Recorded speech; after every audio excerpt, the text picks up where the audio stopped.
Ridwan Kamil Suswono umumkan duet Ridho di Jakarta.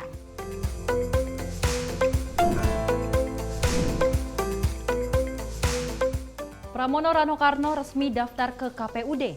Anies batal dicalonkan PDIP di Jakarta.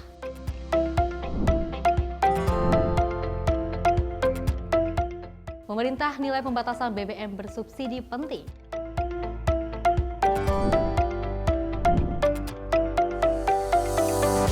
Seragam atlet Paralimpik 2024.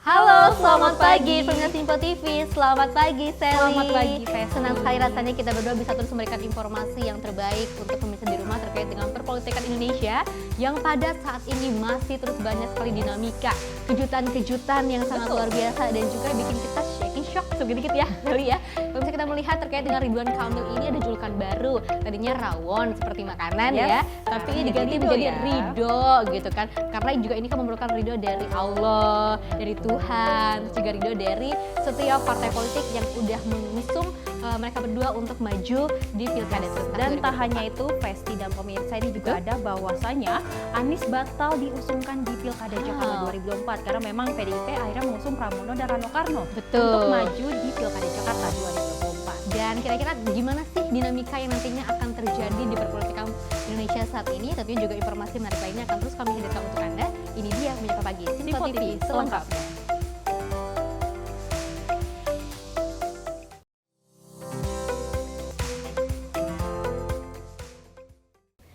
Pemirsa, kita awali dengan berita utama di mana pasangan Ridwan Kamil dan juga Suswono kompak menggunakan baju adat Betawi saat mendaftar sebagai calon gubernur dan juga calon wakil gubernur DKI Jakarta pada Rabu siang kemarin. Keduanya tiba di KPU DKI Jakarta pada pukul 13.55 waktu Indonesia bagian Barat dengan didampingi jajaran partai politik dari Koalisi Indonesia Maju Plus sebagai parpol pendukungnya. Sebelum mendaftar ke KPU DKI Jakarta, pasangan Ridwan Kamil dan Suswono, calon gubernur dan calon wakil gubernur yang diusung Kim Plus, tiba di Max One Hotel, Kramat Jakarta Pusat sebagai titik kumpul. RK dan Suswono menjadi pasangan kedua yang mendaftar di KPU DKI Jakarta. Kedatangan pasangan RK dan Suswono turut disambut langsung oleh Ketua KPU DKI, Wahyu Dinata. Keduanya memang tampak kompak, mengenakan baju adat khas Betawi dengan selendang berwarna orange. Diketahui Ridwan Kamil dan Suswono resmi didukung oleh 15 partai politik, yakni Partai Gerindra, Partai Golkar, Nasdem, Demokrat, Partai Amanat Nasional, Partai Keadilan Sejahtera, Partai Kebangkitan Bangsa, Partai Solidaritas Indonesia, Partai Garuda, Partai Gelora, Perindo, Partai Persatuan Pembangunan, Partai Bulan Bintang, Prima, dan PKN. Dari Jakarta, Jihan Nabila Azizul Hakim, Simpo TV melaporkan. Pemirsa, Ridwan Kamil dan juga Suswono mengumumkan nama pasangan mereka usai melakukan pendaftaran sebagai bakal calon gubernur dan juga calon wakil gubernur Jakarta. Dan Emil menyebut nama pasangannya adalah Ridho, yakni singkatan dari Ridwan Suswono. Cagup dan Cawagup Jakarta Ridwan Kamil dan Suswono memperkenalkan secara resmi nama pasangannya, yakni Ridho, singkatan Ridwan Suswono. Hal itu diumumkan Emil usai mendaftar sebagai bakal calon gubernur dan wakil gubernur Jakarta untuk Pilkada 2024 di KPU Jakarta. Emil berharap nama Ridho dapat memperlancar niat baik keduanya dalam membangun Jakarta. Adapun Emil menuturkan bahwa nama Ridho telah disepakati secara formal. Dalam kesempatan ini kami menyampaikan juga nama pasangan kami adalah Ridho, ya, singkatan dari Ridwan Suswono, bukan rawon, mohon izin. Semata-mata kami sangat berharap ada ridho Allah Subhanahu wa Ta'ala dalam niat baik kami membangun bangsa ini melalui demokrasi dan kerja-kerja untuk kemajuan Indonesia dan khususnya Jakarta. Dan tentu kami berharap proses administrasi politik ini lancar, dilanjutkan dengan proses kontestasinya yang kondusif, penuh riang gembira, penuh adu gagasan, dari calon-calon yang nanti mungkin sudah ditetapkan oleh KPU. Dari Jakarta, Jihan Nabila Azizul Hakim, Simpo TV melaporkan. Pasangan calon gubernur dan juga wakil gubernur Ridwan Kamil Suswono menyatakan slogan Jakarta Baru, Jakarta Maju pada Pilgub DKI Jakarta 2024. Jakarta Baru disebut mendefinisikan visi dan misi yang ada di bawahnya untuk masa depan Jakarta. Usai resmi mendaftar sebagai pasangan calon gubernur dan wakil gubernur, Ridwan Kamil Suswono menyampaikan slogan yang diusung dalam Pilkada 2024, yakni Jakarta Baru. Emil mengatakan dirinya akan membawa Jakarta sebagai kota global dengan karya-karya yang inovatif. Selain itu, Emil menuturkan ingin meningkatkan pelayanan kesehatan yang lebih baik bagi warga Jakarta. Tak hanya pelayanan kesehatan, pasangan Ridwan Kamil dan Suswono akan memberikan pendidikan yang layak bagi anak-anak Jakarta untuk mencapai Indonesia Emas 2045. Slogan kami adalah Jakarta Baru, karena Jakarta sudah tidak lagi sebagai ibu kota Indonesia, sehingga membutuhkan imajinasi baru, membutuhkan definisi baru. Kota ini yang luar biasa sebagai pusat Indonesia akan dibawa kemana dengan cara apa. Kami akan mendefinisikan Jakarta Baru ini dengan partisipatif. Semua yang mencintai Jakarta, kami ingin dengar aspirasinya untuk jadikan sama-sama sebuah rencana cetak biru masa depan Jakarta, dari Jakarta Baru menuju Jakarta Maju, kira-kira begitu. Ya. Kami juga berharap tentu setelahnya dari kontestasi politik, jika Tuhan mengizinkan dan warga memberi keyakinannya, kami akan selama 5 tahun tentu membangun dengan kerja-kerja politik. Kami ingin memastikan tidak ada lagi anak-anak di Jakarta yang tidak mendapatkan hak dalam berpendidikan. Dari seluruh penjuru Jakarta, kita harus membangun sumber daya manusia yang berkualitas, karena mimpi 21 tahun lagi Indonesia Emas harus dimulai dari sekarang untuk menghadirkan anak-anak generasi baru, generasi muda Jakarta yang siap menyambut Indonesia Emas. Juga pelayanan kesehatan, kita ingin warga Jakarta, warga Indonesia semua sehat-sehat, ya, semua mendapatkan pelayanan dengan cepat dan terjangkau, ya, dan semua bidang-bidang yang menyertainya juga pasti kita akan cintai, kita dukung, termasuk olahraga, ya, termasuk semua kesehatan olahraga yang ada di Jakarta. Dari Jakarta, Jihan Nabila, Azizul Hakim, Sinpo TV melaporkan. Ya, saya dan juga pemirsa terkait dengan pencalonan Ridwan Kamil dan juga Suswono yang akhirnya sudah mendaftar pada Rabu siang kemarin. Seperti itu ya, kita melihat bahwasannya keduanya menggunakan baju adat Betawi ya. Betul. Untuk menandakan siap untuk maju nantinya memimpin DKI Jakarta yang jauh lebih maju lagi. Betul. Jakarta lebih baru, seperti itu ya. Kalau misalnya kita melihat slogan dari Ridwan Kamil yang awalnya rawon menjadi Ridho, ini ada tentu saja banyak sekali dukungan dan juga ridho dari partai politik yang telah mengusungnya dan juga ridho dari keluarga. Yes. Dan tak hanya itu, Festi, kalau kita lihat memang arak-arakan dari pendukung tuh sangat banyak ya saat Betul. dia mendaftar ke KPU Jakarta, dan kalau kita lihat juga banyak sekali para pemimpin Betul. dari pendukung Koalisi Indonesia Maju Plus yang ikut turut mendampingi mendampingi Ridwan Kamil dan juga Suswono. Suswono. Itu juga membuktikan bahwa Kim Plus ini saat ini hingga saat ini masih tetap solid. Yes. Kita beralih ke informasi lainnya, di mana Pramono Anung dan juga Rano Karno resmi mendaftar sebagai bakal calon gubernur dan juga calon wakil gubernur DKI Jakarta. Pramono Anung dan juga Rano Karno menjadi pasangan calon yang akan bertarung di Jakarta dengan didukung oleh PDI Perjuangan. Pramono Anung dan Rano Karno yang diusung PDI Perjuangan menjadi pasangan pertama yang mendaftar sebagai Bacagub dan Bacawagub DKI Jakarta pada Rabu pagi 28 Agustus. Keduanya berangkat bersama-sama dari DPP PDI Perjuangan dan tiba di KPU DKI Jakarta dengan diiringi tanjidor dengan menggunakan kendaraan oplet ciri khas Sidul.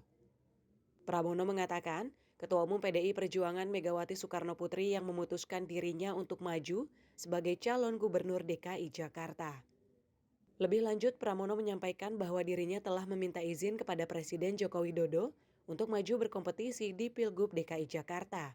Hari ini saya Pramono Anung Wibowo dengan Rano Dul Karno mendaftarkan diri menjadi pasangan calon gubernur dan wakil gubernur DKI Jakarta dari PDI Perjuangan.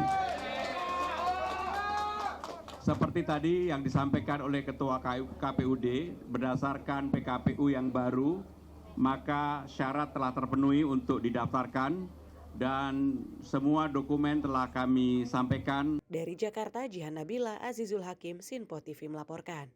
Pemirsa, PDI Perjuangan mencalonkan kader internalnya Pramono Anung dan juga Kano Karno di Pilkada Jakarta 2024 dan juga menegaskan pembatalan majunya Anies Baswedan.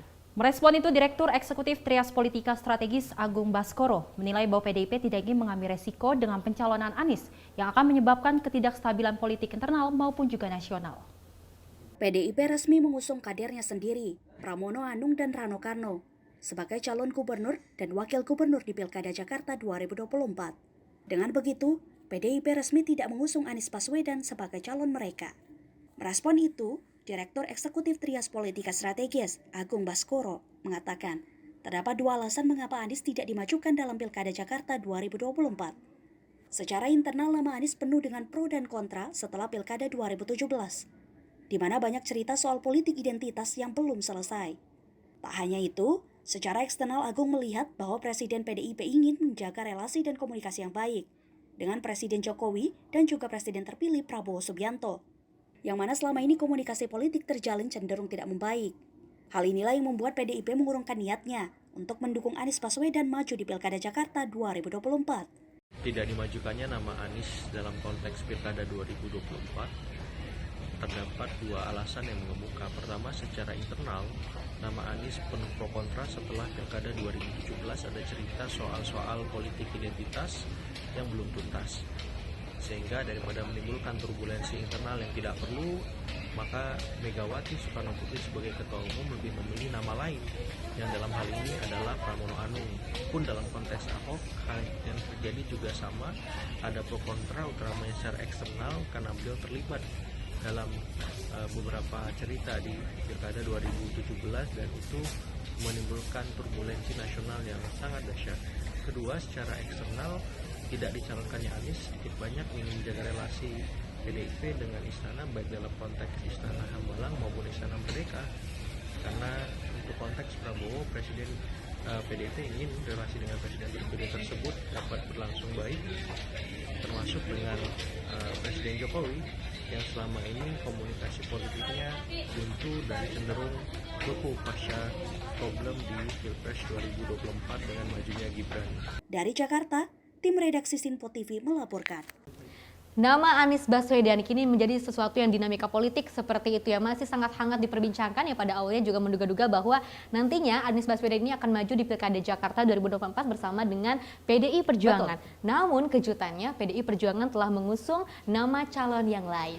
Ya, kalau kita lihat juga dari Direktur Eksekutif Trias Politika Strategis Agung Baskoro mengatakan bahwa memang PDIP tidak mau mengambil resiko. Betul. Kalau misalkan ingin mengusung Anies, karena memang inilah dia ingin menjaga komunikasi politik dengan Presiden Jokowi dan juga Presiden terpilih Prabowo Subianto. Tapi kalau misalnya kita melihat terkait dengan pernyataan dari Megawati Soekarnoputri yang mengatakan Anies Baswedan apakah akan bergabung, apakah nantinya Anies Baswedan ini mau tidak sih nurut kepada PDI Perjuangan, seperti itu ya. Tapi kalau misalnya kita melihat ternyata Anies Baswedan ini telah batal untuk maju di Pilgub Jakarta 2024. Kita beralih ke informasi lainnya, di mana Ketua Dewan Perwakilan Daerah Partai Gerindra Jakarta, Ahmad Riza Patria, membenarkan bahwa dirinya mundur dari posisi sebagai bakal calon wali kota Tangerang Selatan yang berpasangan dengan Marcel Widianto.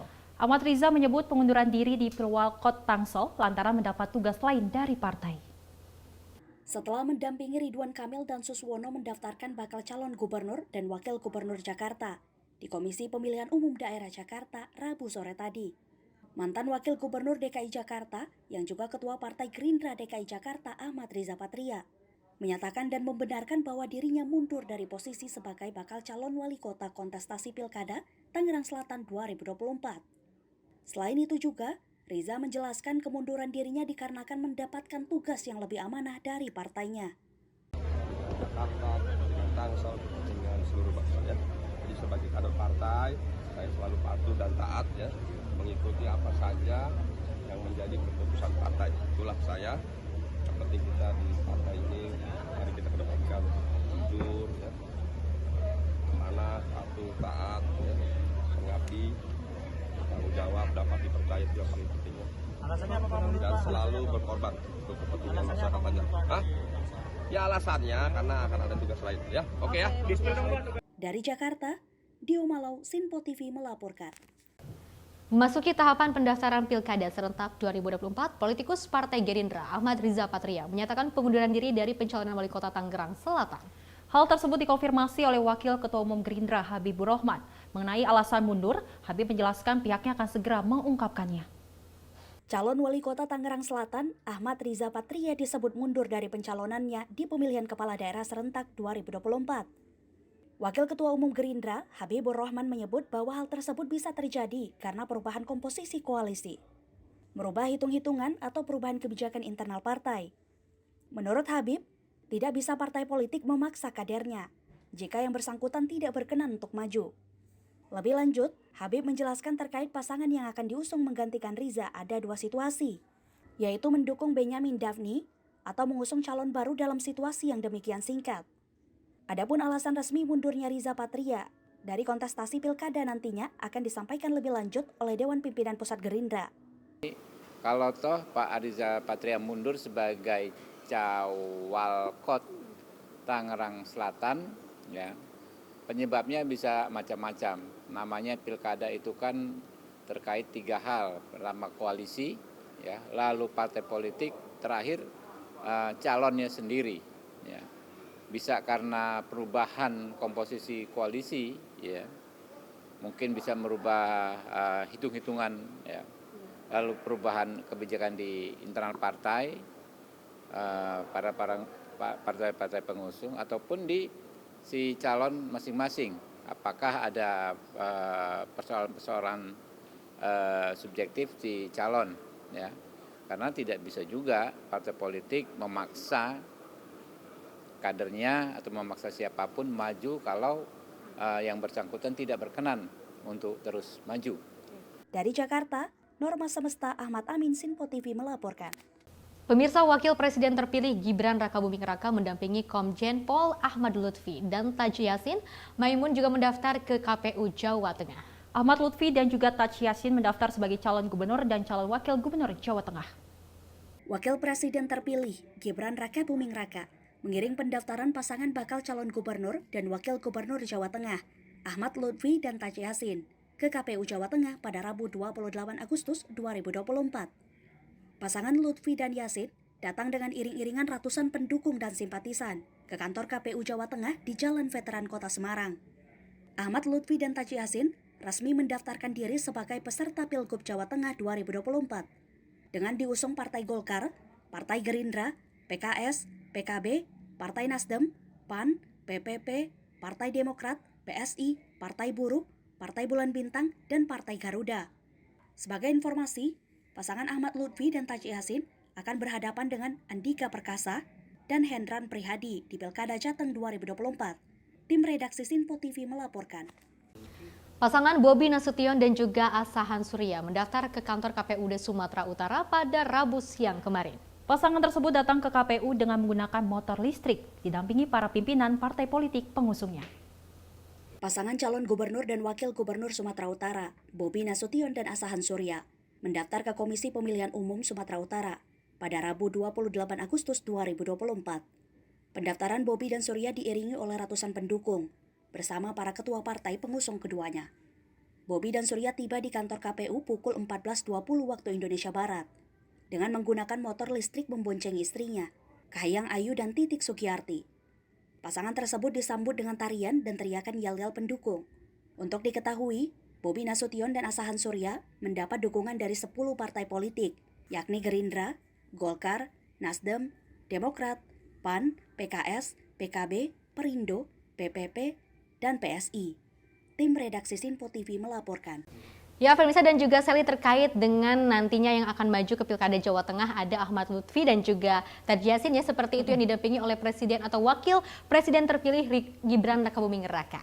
Dan kalau kita lihat tak hanya Ahmad Lutfi dan juga Taji Yassin saja, ini juga ada Bobi Nasution dan juga Asahan Surya yang akhirnya juga mendaftar ke KPUD Sumatera Utara untuk mengikuti Pilgub Medan Pilgub Sumatera Utara 2024. Kita Seperti berharap bahwa itu. memang nantinya pasangan Ahmad Lutfi dan juga Bobi Nasution yang ini nantinya juga akan memimpin kembali di Sumatera Utara seperti itu di Medan ya. Kita berharap semua pasangan itu bisa terus memberikan yang terbaik untuk bangsa dan juga negara, dan juga tiap daerahnya bisa memberikan dan juga mengemban tugas dengan sangat baik. Pemirsa, informasi lainnya akan kami terus hadirkan untuk Anda usai jeda berikut ini.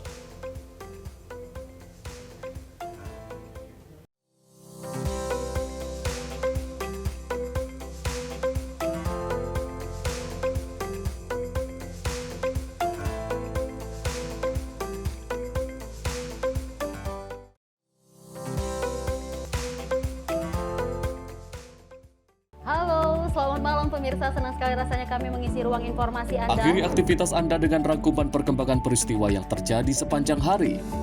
Sebelumnya kita saksikan ada sekitar 3.000 tamu undangan, sementara di Ibu Kota Nusantara ini ada sekitar 2.000 tamu undangan. Rangkaian informasi nasional dan mancanegara dirangkum sebagai penutup hari dalam Menyapa Malam. Setiap Senin hingga Jumat pukul 8 malam, hanya di Sinpo TV. Halo, selamat pagi pemirsa Simpo TV. Selamat pagi Andi. Selamat pagi, Fen. Beragam informasi terbaru hadir menemani Anda sebelum memulai hari. itu memang dari Menteri Perhubungan juga mendukung, Betul. dari Menteri Keuangan juga mendukung, dan kita sebagai masyarakat pun juga Harus mendukung. Mengangkat isu yang tengah menjadi pembicaraan paling hangat. Semarakan pagi Anda bersama Menyapa Pagi. Setiap Senin hingga Jumat pukul 6 pagi. Hanya di Sinpo TV. Kami hadir dengan rangkaian informasi dari berbagai penjuru dunia. Topik dan isu yang tengah menjadi sorotan mancanegara dikemas dengan lengkap untuk Anda.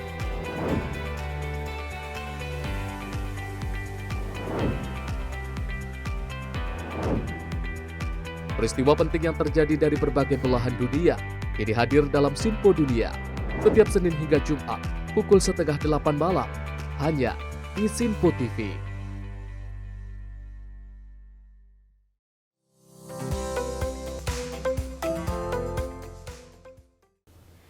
Terima kasih pemirsa masih bersama kami dalam Menyapa Pagi Simpo TV, dan kita awali berita pertama dengan Presiden terpilih Prabowo Subianto mengungkapkan dalam masa kepemimpinannya selama 5 tahun ke depan akan mengentaskan kemiskinan. Dan menurutnya mengentaskan kemiskinan harus dimulai sesegera mungkin tanpa harus menunggu waktu yang lama.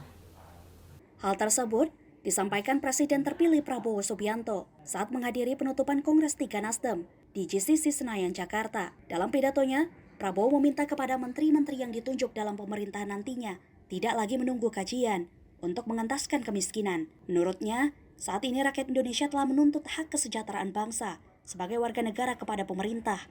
Oleh karena itu, Prabowo mengatakan bahwa permasalahan yang dirasakan rakyat saat ini akan diatasi secepat mungkin. Kita ingin bekerja supaya tidak ada lagi warga negara Indonesia yang usianya 70 tahun masih narik becak.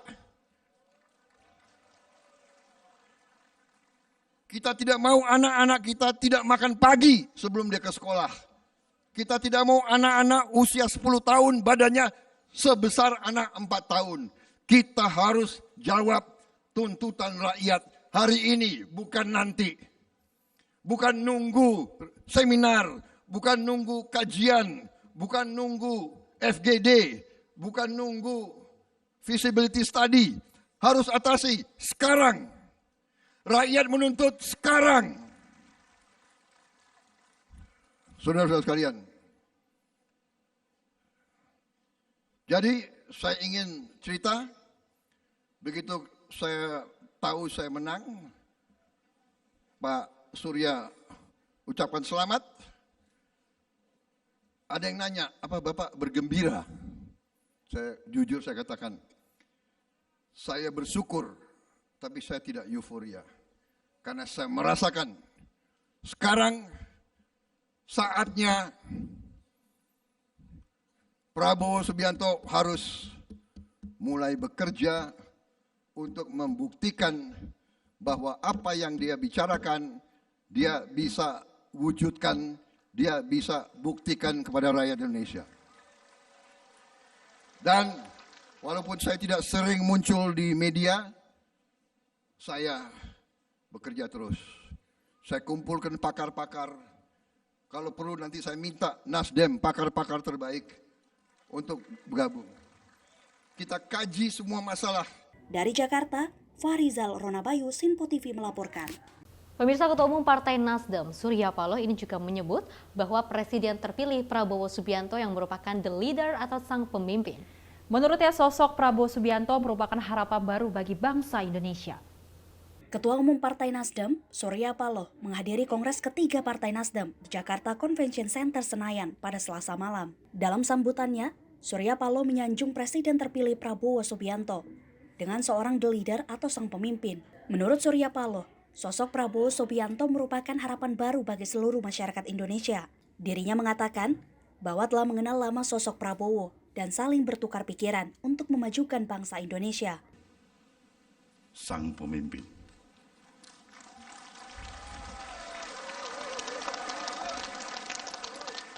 Ini yang kita sebutkan dengan harapan baru.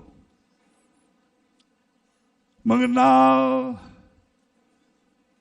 Bapak Prabowo Subianto yang selalu dalam hal yang biasanya saya sebut Mas Bowo. Ini kan bukan perkenalan baru 5-10 tahun. Tanpa terasa perjalanan kita bersama sudah puluhan tahun. Tanpa terasa kita sudah tidak berhak lagi mengklaim diri kita sebagai orang muda. Usia yang tidak berbeda jauh. Suka duka, pikiran, dialog yang pernah kita lakukan bersama dari waktu ke waktu. Kontribusi pemikiran, perspektif yang kita coba telah mampu memberikan sesuatu yang berarti.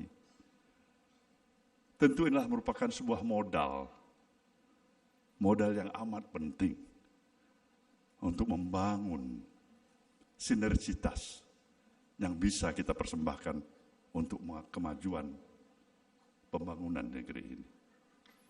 Dari Jakarta, Fahrizal Ronabayu, Sinpo TV melaporkan. Pemirsa, Ketua Umum Partai Nasdem, Surya Paloh, mengungkapkan bahwa jatah Menteri dalam Kabinet Presiden terpilih Prabowo Subianto tidak akan menjadi prioritas bagi partainya. Surya Paloh mengatakan bahwa kontribusi Partai Nasdem terhadap pemerintahan Prabowo nantinya hanya mengharapkan kemajuan bangsa. Hal tersebut disampaikan oleh Ketua Umum Partai Nasdem, Surya Paloh, saat penutupan Kongres 3 Nasdem di Jakarta Convention Center Senayan pada Selasa malam. Surya Paloh mengatakan sumbang ide, pemikiran, dan pandangan partainya akan dapat menjadi kontribusi bagi pemerintah Presiden terpilih Prabowo Subianto. Menurutnya, sebuah partai politik bisa menjaga integritas dan independensi guna mendorong suasana kondusif hingga bermanfaat bagi pemerintahan yang akan datang. Oleh karena itu, ia menyampaikan kepada Prabowo untuk tidak perlu khawatir memikirkan kursi atau jatah menteri dalam pemerintahan ke depan. Yang jelas bahwasanya Partai Nasdem berada dalam koalisi pemerintahan. Tetapi apakah Nasdem akan berada dalam kabinet? Itu nggak prioritas utama bagi Nasdem. Sungguh-sungguh, sejujurnya, saya harus nyatakan ini, dalam kapasitas saya sebagai Ketua Umum terpilih, kita ingin menjadi sebenarnya, katakanlah, bahagian daripada pemerintahan Presiden Prabowo. Walaupun kita tidak berada dalam komposisi, ada menteri yang di kabinet, toh kita bisa memberikan kontribusi dalam berbagai hal lainnya. Pasti itu ada. The idea, pemikiran, saran, pandangan, mungkin barangkali bisa jadi utusan-utusan khusus berjalan kemana, menjelaskan apa, banyak hal. Kalau ditanya kenapa Nasdem bersikap seperti itu, untuk memberikan gambaran bahwasannya tidak semua institusi partai politik yang ada di negeri ini bergabung dalam pemerintahan, kemudian memprioritaskan harus duduk di dalam kabinet. Kalau di luar kabinet, kenapa Bang?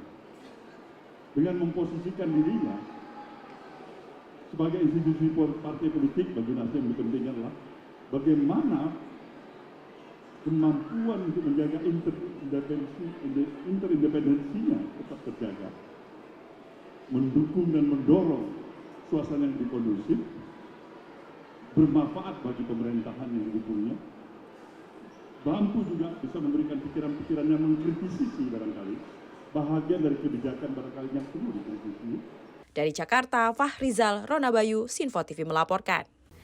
Pemirsa, Presiden terpilih Prabowo Subianto tak mempersoalkan di saat masa-masa dirinya berhadapan dengan Partai Nasdem yang pada Pilpres 2024 lalu.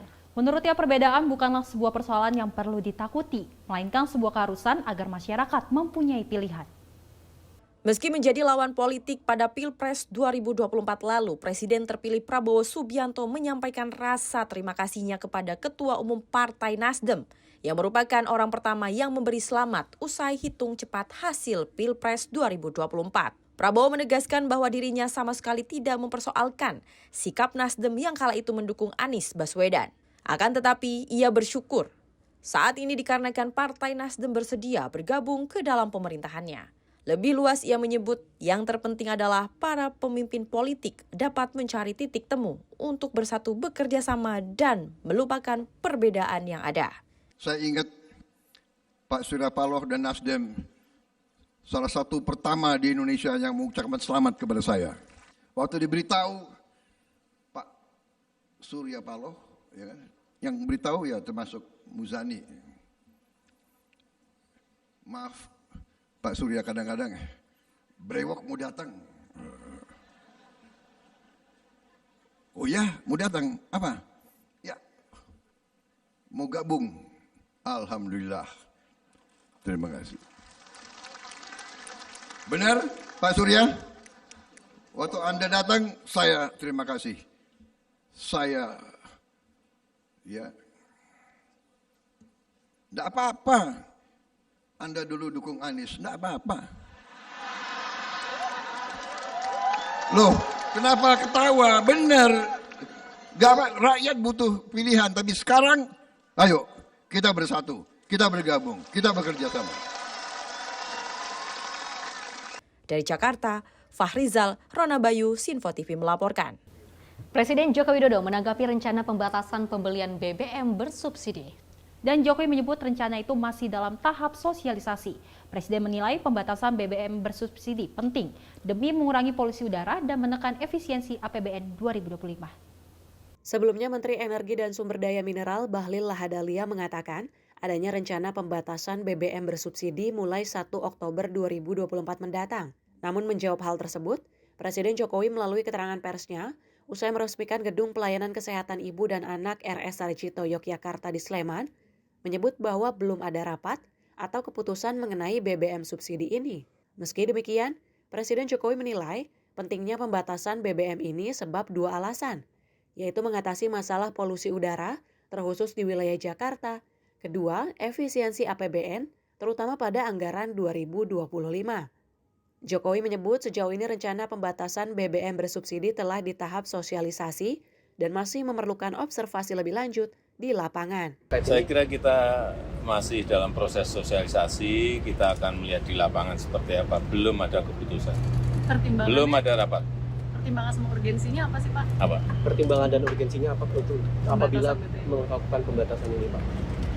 Yang pertama ini berkaitan nanti ya, utamanya di Jakarta itu dengan polusi. Yang kedua, kita juga ingin agar ada efisiensi di APBN kita, terutama untuk yang 2025. Tim redaksi Sinpo TV melaporkan. Sally dan juga pemirsa, ini sangat langkah yang sangat baik sekali ya dari Presiden Joko Widodo untuk negara ini tidak harus terus bergantung kepada BBM yang bersubsidi. Sekarang sudah dikurangin karena kalau kita melihat terkait dengan ini sudah dianggarkan oleh APBN 2025 di mana Presiden Joko Widodo pada saat itu sempat mengatakan pada saat sidang MPR tahunan 2024 APBN di Indonesia ini sudah mulai membaik seperti itu dibandingkan dengan tahun-tahun sebelumnya. Dan mudah-mudahan sifat bersubsidi ini tidak ada lagi di Indonesia untuk menghambat terjadinya perekonomian di Indonesia. Dan memang hal ini dilakukan untuk agar masyarakat Indonesia tidak bergantung dengan Betul. adanya BBM bersubsidi, karena memang kalau kita lihat ini adalah bagian dari kita untuk menuju negara maju, karena kalau kita lihat indeks ekonomi Indonesia ini mencapai 5% dan ini menuju ke negara maju. Kita berharap bahwa masyarakat dapat menerima langkah dari Presiden kita Joko Widodo. Oke pemirsa, informasi lainnya akan terus kami hadirkan usai jeda berikut ini.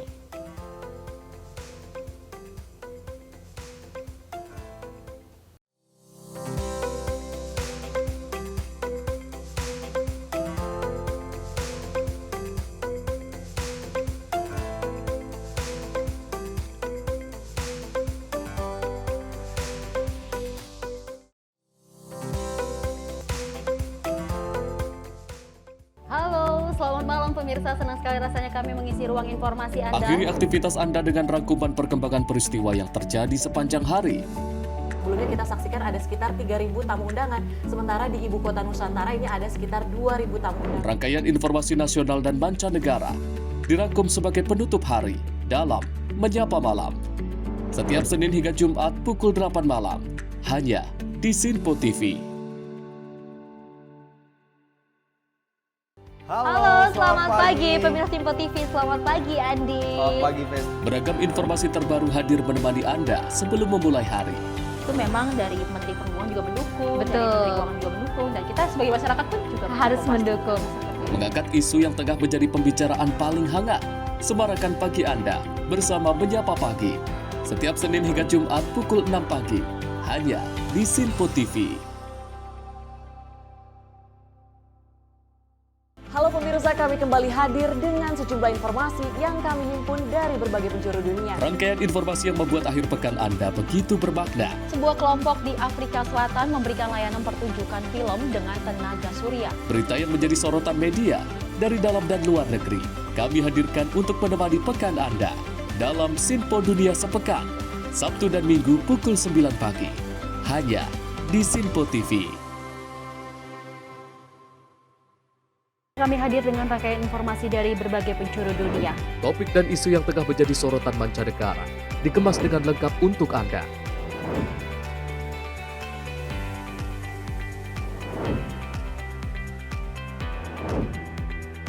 Peristiwa penting yang terjadi dari berbagai belahan dunia kini hadir dalam Sinpo Dunia setiap Senin hingga Jumat pukul 7:30 malam, hanya di Sinpo TV.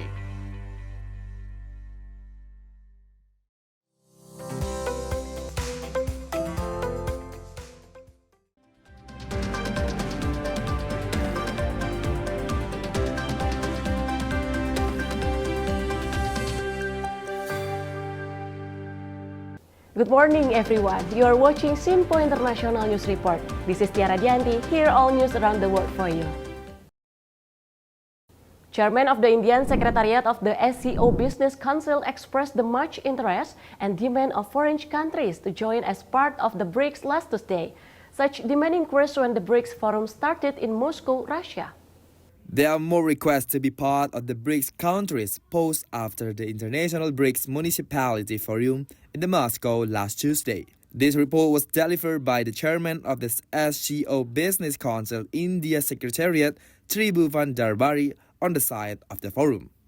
In addition to that, the CEO of the Annual Investment Meeting Congress, Walid Fargal, also said that the BRICS cities meeting is very important to be able to meet all cities is one place where they can communicate with each other regarding various aspects of improving each interest. There is a lot of demand for different countries, both developed and underdeveloped, to become a part of the BRICS fraternity. Because BRICS is a very powerful forum, very vibrant forum, and India and Russia, as two formidable members in the BRICS, have a lot of commitment to growing the BRICS fraternity and to ensure that the companies from different parts of the BRICS nations should cooperate, share best practices, and come together in a big way to do more trade and commerce, to increase the levels of Editorial Team, Sinpo International News Report. Until today, the demonstration against the inability of the Chief Minister of West Bengal, the state of India, in handling the rape and murder of an intern doctor in the city of Kolkata. The state government is unable to handle this case, so that it signs the anger of the community in India. Indian police used tear gas to disperse a demonstration in Kolkata, India, Tuesday. The action was a form of protest to the Chief Minister of West Bengal, Mamata Banerjee, to step off her position of the state's response that doesn't care and has different views. Through screen captured from viral media showing that the local police attempt to secure demonstrants with the drones, water cannons, and tear gas in a total 1,000 of police assigned to secure the demonstration. Editorial team, Sinpo International News Report. Demonstration happened in Nairobi City to claim its dissatisfaction with the Kenya government in a controversial plan. The plan includes an exo-high tax increase. The riots intensified outside the Nairobi City Regional Police Office, Kenya last Tuesday, where demonstrants gathered to express their dissatisfaction with the Kenya government up to date. The protests were made over the processing plan of law regarding high tax increase to all demonstrants, strong Asians getting brutal. One of the demonstrants criticized that the action of the Central Police Office for its treatment toward prisoners, which was always repressive and intolerant. The demonstrants flee in all directions after tear gas was fired by the police. But this brutalization of comrades in the cells has to end. This spite of human lives has to end. And this violence that the state consistently meets upon its citizens has to end. And we will use whatever tactics. And now we are saying we are scaling up. This is not a threat to the government, but we are telling them that now that you want to get us off the streets, you want this to be a digital revolution. So I hope that right now as you speak, all your systems are in check. I hope that right now as you speak, you don't have typing errors in those documents. I hope that right now as you speak, you know that we have very many young, learned people who are willing to defend this country. Editorial team, Sinpo International News Report. The Philippines' highest military official strongly condemns the action of a fleet of China ships in the South China Sea last Tuesday. The Philippines alleged Beijing has increased aggression in the area and deployed maritime forces in excessive numbers. The water dispute between China and the Philippines is even more complicated, where the spokesman for the Philippine Coast Guard strongly condemned the recent action of Chinese ships in the South China Sea last Tuesday. He accused Beijing of increasing aggression in the region and demoing maritime force. Tariela affirmed that the deployment of the Philippine Coast Guard vessel in the region was in accordance with the United Nations Convention on Marine Law, or UNCLOS. China was alleged as the main actor in the violating and not complying with such international law. Our deployment of our Coast Guard vessel in Isco de Shoal is in accordance with the United Nations Convention of the Law of the Sea. And if there is one state actor that violates and no longer adheres to the UNCLOS in the 2016 Arbitral Award, that will only be the People's Republic of China. With their excessive deployment of maritime forces, as you can see from the monitor, it just goes to show that they are blatantly disregarding the provisions of UNCLOS and no longer respect the 2016 Arbitral Award. Editorial team, Sinpo International News Report. That's all news across the world. Thank you for watching Sinpo International News Report. Stay watching us every 6:30 a.m. in Sinpo TV Indonesia. I'm Tiara Dianti. Stay healthy and have a nice day.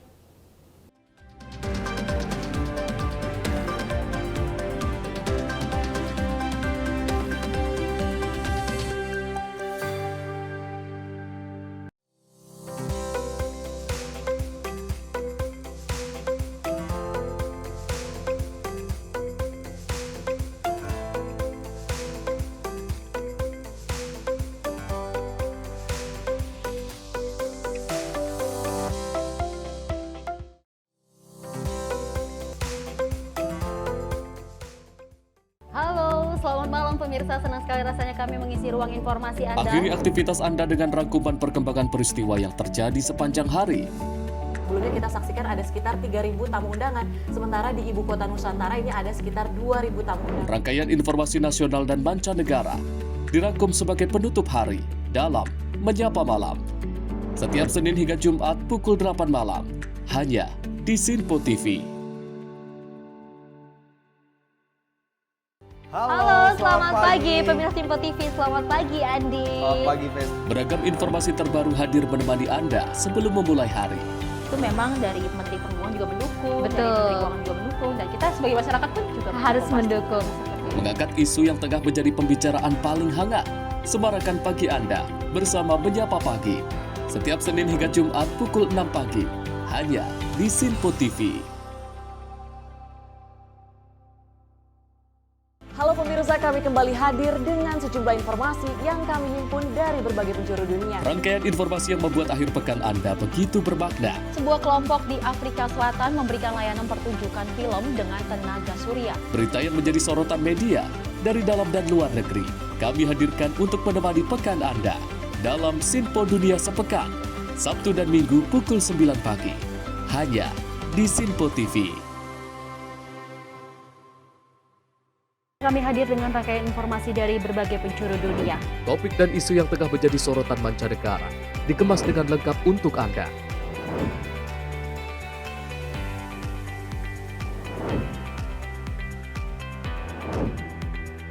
Peristiwa penting yang terjadi dari berbagai belahan dunia kini hadir dalam Sinpo Dunia setiap Senin hingga Jumat pukul 7:30 malam hanya di Sinpo TV.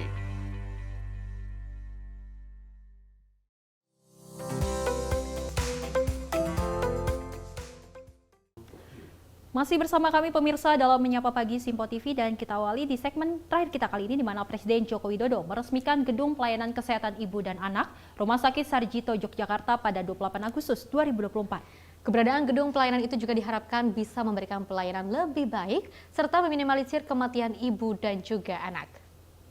Mengawali sambutannya, Presiden Jokowi membeberkan bahwa kematian ibu di Indonesia masuk ranking 9 dari 10 negara di ASEAN. Sementara kematian anak ranking 7 dari 10 negara di ASEAN, yang menandakan sangat tinggi sekali. Sehingga Presiden Jokowi mengapresiasi pembangunan gedung pelayanan kesehatan ibu dan anak di Rumah Sakit Sarjito Yogyakarta. Dengan keberadaan peralatan kesehatan yang modern, dinilai bisa jadi contoh manajemen sebuah rumah sakit. Lebih lanjut, Presiden menjelaskan nantinya akan ada peresmian 12 rumah sakit di tanah air yang memiliki standar rumah sakit yang setara dengan yang baru saja diresmikan.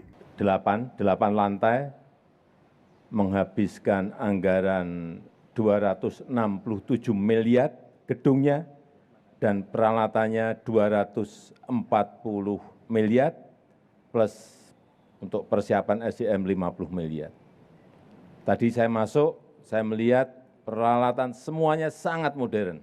Digital dan sangat modern. Lebih lanjut, Presiden berharap pembangunan pelayanan kesehatan ini bisa memberikan pelayanan lebih baik, serta meminimalisir kematian ibu dan anak. Tim redaksi Sinpo TV melaporkan. Pemirsa, Presiden Joko Widodo juga meresmikan Pasar Godean, Sleman, Yogyakarta pada 28 Agustus 2024. Hasil revitalisasi pasar itu yakni bisa ditempati sekitar 1.800 pedagang.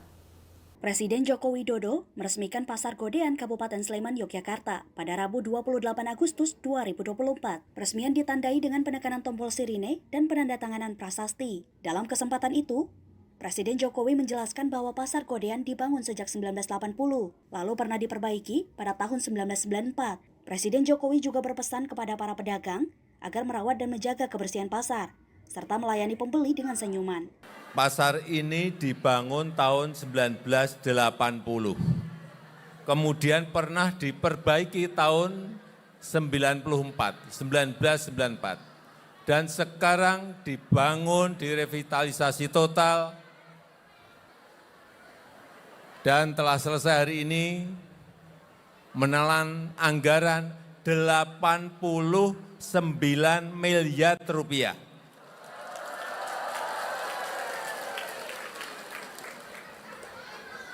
Yang bisa nanti ditempati kurang lebih 1.800 pedagang. Tim redaksi Sinpo TV melaporkan. Menteri Dalam Negeri Tito Karnavian selaku Kepala Badan Nasional Pengelola Perbatasan disambut 200 penari di kantor Gubernur Kalimantan Barat, Kota Pontianak, Kalimantan Barat pada Selasa kemarin. Sambutan ini menjadi seremoni pembuka pencanangan Gerakan Pembangunan Terpadu Perbatasan atau Gerbang Dutas tahun 2024. Ratusan penari yang berasal dari gabungan murid dan beberapa sanggar di Pontianak membawakan tarian kolosal dengan tema Bersatu Bangun yang memiliki arti bersama-sama membangun. Tarian ini mencerminkan kegiatan pencanangan Gerbang Dutas tahun 2024, yakni kerjasama lintas sektor dalam membangun beranda depan Indonesia. Dalam tarian ini digambarkan bahwa Kalbar yang merupakan salah satu provinsi di dalam kerangka Negara Kesatuan Republik Indonesia mempunyai banyak keragaman di dalam suku, bahasa, agama, dan budaya. Sebagaimana tercermin dari kostum tari yang berasal dari suku suku Dayak, Melayu, dan Tionghoa, beserta properti yang digunakan. Mendagri Tito sangat antusias dan menikmati penampilan tarian tersebut. Menariknya lagi, perpaduan seni gerak, musik, dan kostum tersebut mencerminkan kerjasama semua pihak dalam menampilkan sebuah tarian yang indah untuk dinikmati. Mendagri Tito menyampaikan bahwa ada beberapa alasan terpilihnya Provinsi Kalbar dalam pencanangan Gerbang Dutas tahun 2024. Salah satunya adalah Kalbar memiliki beberapa pos lintas batas negara yang telah selesai dibangun dan tinggal diresmikan. Dari Jakarta, tim redaksi Sinpo TV melaporkan.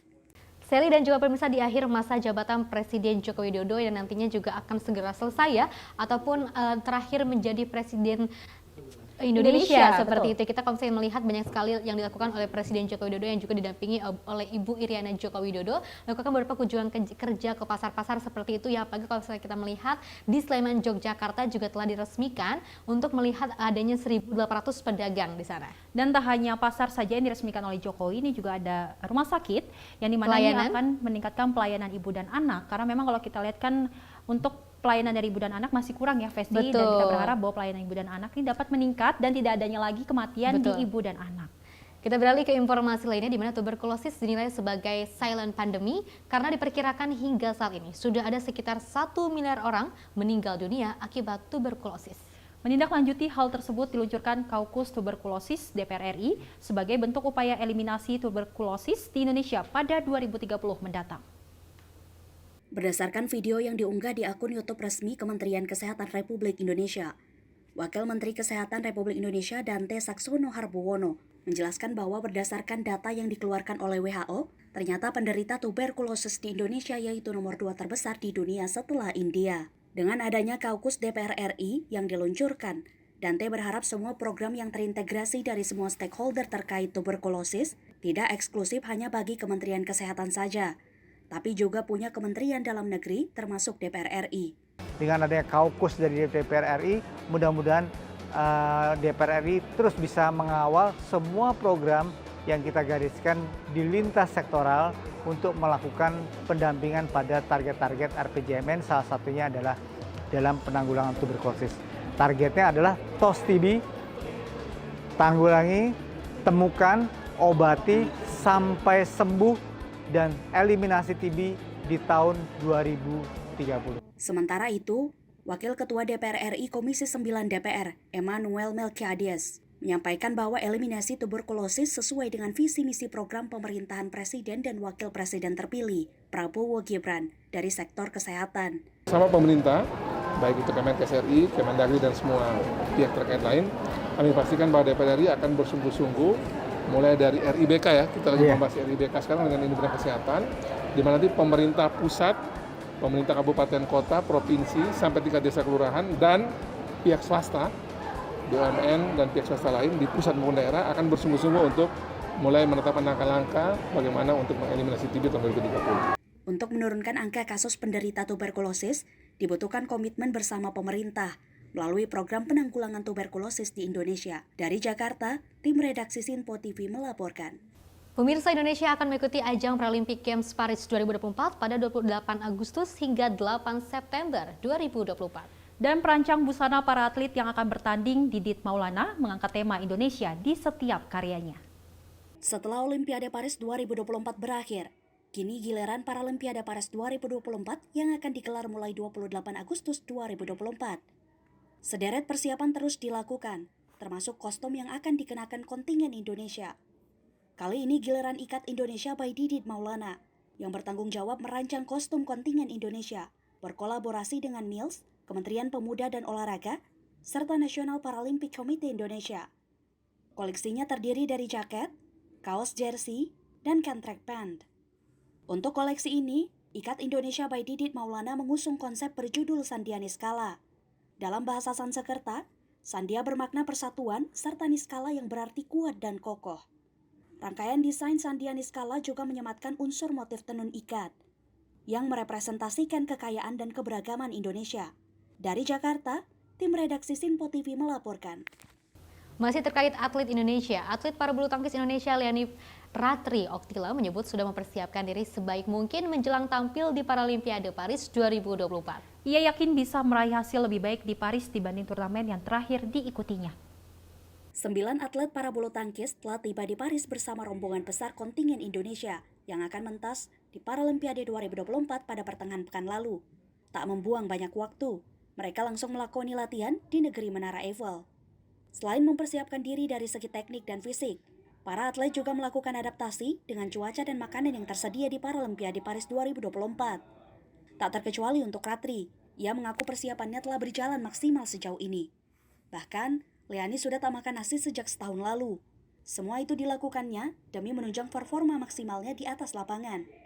Pada tahun lalu, Leani membawa pulang 3 medali emas dari ajang ASEAN Para Games Kamboja 2023. Kemudian, ia juga mengoleksi 2 medali emas dan 1 medali perak dari pagelaran Asia Para Games 2022 yang baru dihelat tahun lalu. Tim redaksi Sinpo TV melaporkan. Oke, selain juga perbincangan terkait dengan para atlet Indonesia yang sangat luar biasa untuk tampil di Paralimpik Paris 2024 ini sudah dipersiapkan berbagai busana yang sangat luar biasa untuk menampilkan di Paris bahwa banyak sekali keanekaragaman budaya di Indonesia seperti itu. Apalagi kalau kita melihat ini ada salah satu desain fashion design yang sangat luar biasa, ada Mas Didit seperti itu yang juga nanti juga akan mendesain busana yang akan ditampilkan oleh para atlet gitu ya. Dan kita juga tadi juga ada berita terakhir di mana Leani ini sudah siap untuk nantinya bertarung di lapangan bulu tangkis. Yes, memang persiapan itu sudah dilakukan ya agar tampil dan bisa meraih emas di Paralimpik 2024. Kalau kita lihat juga busana dari yang didesain oleh Didit Maulana ini terlihat dari warnanya merah putih, yang dimana ini berlambang bendera negara kita Indonesia. Dan ini kita berharap dengan adanya busana yang bagus, dengan makna yang juga bagus, ini dapat membuat semangat para atlet untuk bertanding di Paralimpik 2024. Dan bahkan atlet bulu tangkis dari Leani ini juga sudah melakukan berbagai hal, salah satunya dengan diet selama setahun tidak makan nasi. Tapi hal ini juga sudah atas pengawasan dokter ya. Jadi kalau kita melihat melakukan diet seperti itu, kita harus ada tahapan-tahapan yang memang luar biasa seperti itu ya. Itulah yang selalu dilakukan oleh para atlet tentunya yang akan maju untuk meraih medali emas di Olimpiade Paris 2024. Kita doakan semua para atlet ini bisa terus memberikan motivasi untuk kita semua, bisa terus mengembangkan dan juga melakukan aktivitas di sana dengan sangat baik, dengan sangat sehat. Mudah-mudahan bisa kembali ke Indonesia dengan keadaan yang juara seperti itu ya. Informasi tadi sekaligus mengakhiri jumpa kita. Saya Festi Rahmadi dan saya Selis Regar. Terima kasih dan sampai jumpa.